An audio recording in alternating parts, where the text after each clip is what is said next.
Hi students, പുതിയ text ബുക്കിലെ ഒന്നാമത്തെ ക്വസ്റ്റ്യൻ കേട്ടോ. Exercise 1 out of 1. അതിൽ ഒന്നാമത്തെ question, write down a pair of integers whose sum is -7. അപ്പോൾ ഇവിടെ നോക്കിയാട്ടെ, -7 ആണ്. നമുക്ക് എന്ത് ചെയ്യേണ്ടത്? രണ്ട് ഇൻറ്റീജേഴ്സ് തമ്മിൽ ആഡ് ചെയ്താൽ എത്ര കിട്ടണം? -7 കിട്ടണം അല്ലേ? അപ്പം ഏതൊക്കെ സംഖ്യകൾ ആഡ് ചെയ്യുമ്പോഴാണ് 7 കിട്ടുന്നത്? 6 + 1 = 7, 5 + 2 = 7, then 4 + 3 = 7 അല്ലേ? ഇങ്ങനെ നോക്കിയിട്ട് ഇങ്ങനെ പെയർ ഓഫ് ജോഡീസ് സംഖ്യകൾ ആഡ് ചെയ്യുമ്പോൾ നമുക്ക് എന്ത് ചെയ്യുന്നുണ്ട്? 7 കിട്ടുന്നുണ്ട്. അപ്പോൾ -7 കിട്ടണമെങ്കിൽ രണ്ട് ഇൻറ്റീജേഴ്സും എങ്ങനെയായിരിക്കണം? മൈനസ് ഇൻറ്റീജേഴ്സ് ആയിരിക്കണം കേട്ടോ. അപ്പോൾ ഇവിടെ നമുക്ക് ഏത് എഴുതാം? ഒന്നുകിൽ 6ഉം -1ഉം എഴുതാം കേട്ടോ. പെയറായിട്ട് 6ഉം -1ഉം എഴുതാം. നിങ്ങൾക്ക് ഇഷ്ടമുള്ള സംഖ്യ എഴുതാം കേട്ടോ. ഇനി ഇങ്ങനെയല്ല, വേറൊരു മെത്തേഡ് എങ്ങനെ പറയാം? ഏതെങ്കിലും ബിഗ്ഗർ സംഖ്യ എടുക്കുക. ബിഗ്ഗർ സംഖ്യയ്ക്ക് എന്ത് കൊടുക്കുക? മൈനസ് കൊടുക്കുക. ഇവിടെ -9 എടുക്കുവാണ്.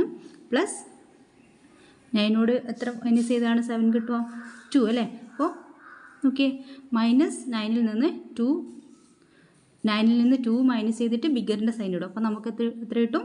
-7 കിട്ടും. അപ്പോൾ ഈ ഒരു കണ്ടീഷനിൽ ഈ ഒരു രീതിയിൽ നമുക്ക് കണ്ടുപിടിക്കാം കേട്ടോ. അപ്പോൾ നമ്മളിവിടെ എടുത്തിരിക്കുന്നത് -6ഉം -1ഉം. ഇനി അടുത്ത ക്വസ്റ്റ്യനിൽ ബി ക്വസ്റ്റ്യൻ എന്ന് പറയുന്നത് ഡിഫറൻസ് ഈസ് -10. രണ്ട് ഇൻറ്റീജേഴ്സിൻ്റെ മൈനസ് ചെയ്യുമ്പം ആൻസർ കിട്ടേണ്ടത് -10. സാധാരണഗതിയിൽ നമ്മൾ 5ൽ നിന്ന് 15 മൈനസ് ചെയ്താൽ നമുക്ക് കിട്ടുന്ന ആൻസർ എത്രയാണ്? -10 അല്ലേ? അതായത് ഇവിടെ നമുക്ക് ഇൻറ്റീജേഴ്സ് ആയിട്ട് വേണമെങ്കിൽ 5ഉം 5 or 15 എടുക്കാം. ഇനി അല്ലെങ്കിലോ, നിങ്ങൾ നോക്കിയേ, 25 -25 -5. ഈ കണ്ടീഷനിലും ബിഗ്ഗർ -25 വരും. ഈ മൈനസും കൂടി പ്ലസ് ആയിട്ട് നമുക്ക് കിട്ടുന്ന ആൻസർ എത്രയായിരിക്കും? -25 അല്ല കേട്ടോ, 15 ആണ്. -15 അല്ലേ? 15ൻ്റെ അകത്ത് 5 കുറച്ചാലേ 10 കിട്ടും. അപ്പോൾ -10. ഓക്കെ, ഇപ്പോൾ 25 ആണെങ്കിൽ എത്ര വരും? 15 വരും അല്ലേ? 25 ആണെങ്കിൽ 15 എടുക്കും. ഓക്കെ, ഇപ്പോൾ നമുക്ക് ഇവിടെ എടുക്കാൻ ഉദ്ദേശിക്കുന്ന പേരെന്ന് പറഞ്ഞാൽ 5ഉം 15.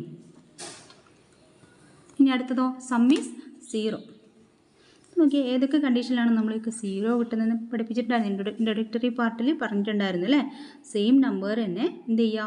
പോസിറ്റീവ് എടുക്കുക, അതുപോലെ നെഗറ്റീവ് എടുക്കുക അല്ലേ? ഇങ്ങനൊരു കണ്ടീഷൻ വരുമ്പോൾ ആൻസർ എങ്ങനെയായിരിക്കും? 0 ആയിരിക്കും. എനി ഇൻറ്റീജേഴ്സ് അല്ലേ? Any integers positive or negative കേട്ടോ. നെഗറ്റീവും പോസിറ്റീവും ഇൻറ്റീജേഴ്സ് തമ്മിൽ ആഡ് ചെയ്യുമ്പോൾ എത്രയായിരിക്കും? 0 ആയിരിക്കും. അപ്പോൾ നമുക്ക് ഏത് വേണമെങ്കിലും എടുക്കാം. അപ്പോൾ ഒരു 10 പോസിറ്റീവ് എടുക്കുക, 10 നെഗറ്റീവ് എടുക്കുക. ഓക്കെ.